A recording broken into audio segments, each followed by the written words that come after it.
What's going on, everybody? And welcome to Brutal Planet Comics.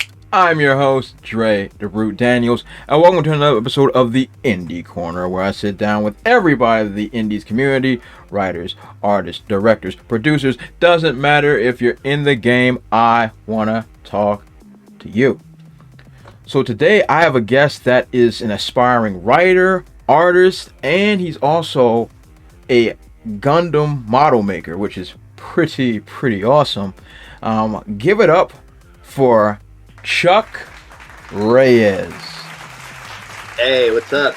What is going on, my friend? How are you? I'm good. It's a pretty average Saturday. Just chilling. And chilling is good. Chilling is good. So, for the historical record, for all you fans out there, I actually grew up with Chuck, and we have just recently reconnected, and it's pretty awesome. We actually went to the same high school many moons ago, so it's pretty cool to see him again, and he's out here doing his thing, and I'm glad that he's trying to dip his toes in the independent circuit, and just so happy to see him. Happy to be here. So, Chuck, so just tell everybody about, just a little bit who you are, where you come from, and just what gets your gears going. Just tell everybody who you are. Well, my name's Chuck. We did grow up together, Hyattsville. Born in D.C., been in Hyattsville, Maryland, pretty much my entire life. I do a bit of, I would say, not do a bit of everything per se, but I do a lot of art drawing, writing. I'm actually in the furry community. I do a lot of Gundam, like I do a lot of Gunpla. Got some right here. Master Grade Barbatos 6th Form. And a few others all over my shelf in my room. Nice. I do some writing. I write lyrics. I write fiction. I'm working on some scripts for one of my original comic book series.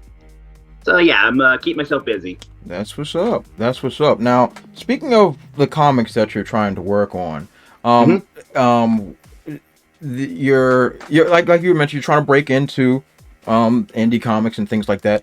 Have you come up with any titles as of right now, or what are you playing around with right now? I have quite a few actually. So my first one, my baby that I've been working on for years, it takes place in what I call the Mutricons universe, but this will be a primary thing called Team Savage, where it'll be focused on a titular group of rebels on another planet who are basically human mutant animal hybrids engineered by a mad scientist, exiled to another planet, and now the scientist has gone mad with power, so they're trying to fight back. Gotcha. That's interesting. I have some of your concept arts for these characters, which I really thought they were really inventive and really colorful and very weird, and I love weird. So tell me a little bit about these characters. I know I'm able to identify one is like a white fox, and maybe one's like a lizard hybrid. Just break down where your inspiration is coming from with these characters. So it's actually a really funny story. So I basically like any good 8-year-old, that's how long I've been designing this concept.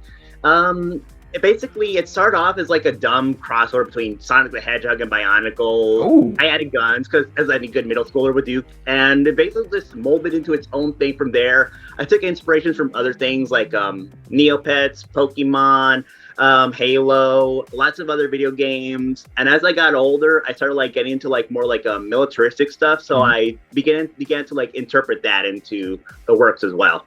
Wow. Okay. So that's. And when I was looking at your anamorphic, that's the right word, anamorphic. Yeah. The characters. I was we come from the same era. I thought Street Cats. I thought Street Cats. Excuse me, SWAT Cats and Street Sharks. Those are the ideas that were coming to my head when I was looking at it. And I was immediately intrigued. I was like, okay. I'm like, I like where this is going. So let's just say that you're focusing on this universe. What kind of storyline are you trying to implement with these characters? So this is actually a small bit of like the whole expanded universe. Like, even though like this is like the main focus, I do want to like expand to like make it like one big world. Even it's a bit of like open source, if you will, because there's a lot of different things I want to do with it. Like this will take place in like a small country in the universe, and there'll be like entire continents, quite a lot. Mm. And so, what would be the focus of the story? You think? What would be the focus? Like, what would be like the story arc for what you want your characters to do and accomplish? So the titular Team Savage, they start out as like they start out, they're actually gained their name from propaganda by the corrupt government that they're fighting against, calling them a team of savages. So they copped it and they grab, like, they help out some resistance groups that are getting their asses kicked. They band together and eventually like start gaining enough of a foothold to become a true threat. Okay. Okay. Well, that's what's up. That's what's up. So it's more like, so are they trying to not really overtake the government, but what is the government actually just trying to just get rid of them, or are they trying to like change a system? Like, what would they be trying to do? So like I mentioned before, like the main villain has gone corrupt with power, and he's basically trying to turn. He starts by trying to turn his like city, like his area, into a police state and expand his power over the rest of the world. Okay.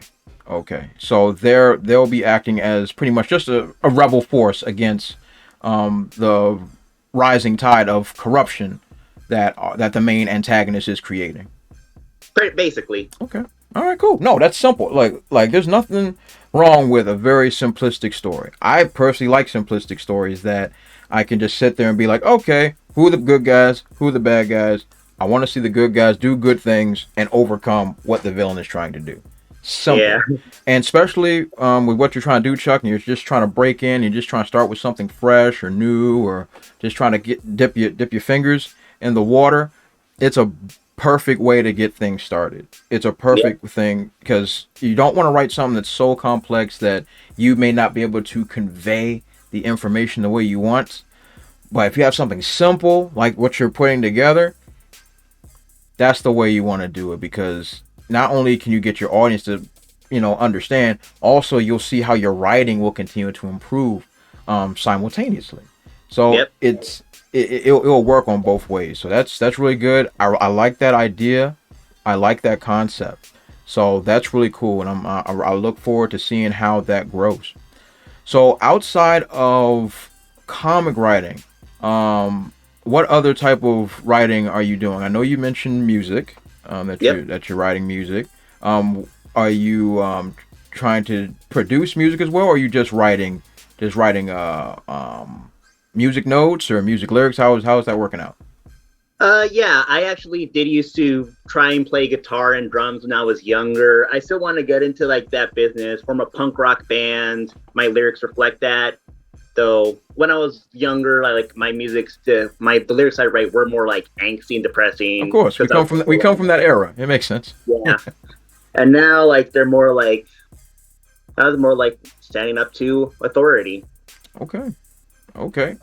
How many songs have you written, like off the top of your head? How many songs do you know, like that you finished? I'm pretty sure you've written hundreds over the years, but like ones that you felt that were good enough that you feel like they could be produced. How many do you think you've written? I had a few. Actually, had a few albums planned. Like there were a couple where like I finished up the lyrics. A few more that I recently was actually like make the beat for. Mm-hmm. But I'm still have like nothing's like 100% finished yet. Gotcha. All right, no, it's all good. Yeah, I was really curious on how that's coming along. But no, I'm glad. So before we get back to your comic scripts, I wanted to talk to you about your I gotta make sure I'm pronouncing this right. Gunpla, right? It's Gunpla. Yep. Yeah, because I was thinking gunplay, but I'm like, no, that can't be right. It's Gunpla, and that is the building of Gundam models. So how did you end up getting into this? Because this is pretty dope and it's pretty cool. So I was actually like, back in the day, Gundam Wing was everyone's stuff. Like I actually I love Gundam Wing Watch with my brother. I actually was interested in the models back then, but I never actually got to build my own until I went to Texas a couple years back to visit my family. We stopped by a hobby store and I picked up my first Gundam or my first Gunpla, and it just spiraled from there. I have 6 shelves worth of them. Oh yeah, and like I was checking out your Instagram, like pretty much your entire Instagram is all your models that you've been building, and I'm like, oh my god, I'm like, I'm having flashbacks here. Only Yeah. one I didn't see, or maybe I just didn't see it because there's so many, was my personal favorite, which was Flaming Gundam. So I don't know if that one's still on your list, but if you're building that one, I'd love to see that. I mean, Burning Gundam? Yeah, yeah, yeah. Yeah. Burning in English is burning. Japanese is flaming. Yeah, but yeah, Burning Gundam. Yeah, yeah. Yeah, actually, I do plan on getting that one, though I personally prefer its predecessor, Shining Gundam. Mm-hmm. Though G Gundam in general is pretty great. Yeah, yeah, yeah. So that one was my favorite. So I look forward to seeing you throw that one together. That looks pretty dope. So that's pretty cool. That's pretty cool. Yep. So jumping back to any other comic projects that you're trying to get cracking on. What is your creative process right now, Chuck? Because right now it's in the early stages, it's really important to really get the juices going. So how do you go through your creative process when trying to write? It's kind of something that's hard to put into words, I'd say, but sometimes I try and get some ideas together. I get inspired by something and I think, how can I do my own take on this? Make it truly stand out from everything else. It's always a good start. Yep. And so once you got that idea in your head, what's your next step? In your case, what is your next step that you take? Like once you have an idea, and you're just like, hey, this is a really juicy thing that I don't see and no one else is doing. So how do you then take it to a storyboard? Do you get Excel spreadsheets? What are you doing? How are you putting it down? I do concept art for the most part. Try and write some stuff down. I write down some stuff that happened in the world. I'm a huge world builder. For Team Savage, the world is one of the major aspects. And so I just focus mostly on that and see what I can do to make it connect to that world. Okay, that's pretty good. That's pretty good. So I was looking at your art style. How were you honing that craft in particular? Because I was looking at your art; it's very unique. It looks very cartoony, but like Korean style art. I don't know if you're intentionally doing it that way, but it looks like it's really the colors pop and it looks like it's a lot of fun. So where did you get that idea of going with your art in that direction? I actually didn't really intend for that to happen. It just happened mostly hanging out with furries. They do cute stuff. So I guess that's what was inspiration. But that's what got the art style to stick. Though I also try and work with other more mechanical stuff like mecha, cars, firearms, and try and not make. I do want to try and get them realistic, but also fit into that style. Okay. All right. So you mentioned it twice now, so I gotta ask, how did you get into the furries bit? I've never actually got the chance to sit down and talk with anybody that's into that type of. I don't want to consider it cosplay, but how did you get into that? How did you get into the furry thing? So it's a funny story. At first I denied it, but I was hanging out with some people who were also in denial, but they also really anthropomorphic arts, the Disney's Robin Hood, SWAT Cats, other things like that. And they were very slowly after years, we were still denying it, but we started posting more and more of it, shaping our art style, our characters around that. And eventually we're you know what, screw it, we're furries now. And we just embrace the lifestyle. Okay. So now I gotta ask. So with that, so do you have like multiple costumes that you wear, or is it like just one you use? Like how does that world work? How does the whole Furries world work? I personally don't have any fursuits, though I have been planning on getting some. Though I do have some VR chat avatars, virtual avatars. But I do know some friends who have like multiple they're called fursuits, Okay, and like they look basically like, I guess it's just like characters that describe themselves, like a persona, hence the term persona. Okay. It's basically like sort of like a way they express themselves, just like they express themselves and they just I gotta think for a second. Basically just an extension of themselves. Okay. Just as an animal. Sometimes it's an animal they might have some sort of personal connection to, or others they just like really like. There's usually like some sort of connection. Okay. Now this is new to me. Okay, this is a whole new world for me. So you end up getting into the furry lifestyle, which then influenced your art, or was it vice versa? Did the art influence the furry, or did the furry influence the art? I would say they went hand in hand, really. Okay. So now I'm pretty sure that my audience would want to know, what is your animal? I'm personally a Labrador Retriever. A Labrador Retriever. Okay. Yeah. Okay. Go ahead. I'm sorry. Go ahead. I've always loved dogs. In fact, my two are behind me right now. One of them giving me a weird look. And people always consider like dogs to be like loyal, always loving, which I feel like describes me the most. Okay. You have opened my eyes today. You've opened my eyes. This is my first, like, actually you're the first furry I've ever actually sat down and had a conversation with. So this has been very, very intriguing for sure, for me, and to see how that aspect of your lifestyle has influenced your art, or your art has influenced that lifestyle, to see how it meshes like that. That's really, really cool. And I think that's a good way for you to continue to be inspired in your writing and to be inspired in the art that you're creating. Like you said, you're trying to create something unique. You're trying to create something fresh. Granted, there's nothing new under the sun, obviously, but but having a new, fresh take with a new spin on it by your own lifestyle, it's interesting. It's really interesting, and I really look forward to seeing how that ends up becoming something special in the writing community, and how you end up creating a comic based on all that cool stuff. That's really cool. That is really awesome. Go ahead, Chuck. I'm sorry. Go ahead. No, I was just saying thanks. Oh no. Thank you. I think that's really, really, really cool.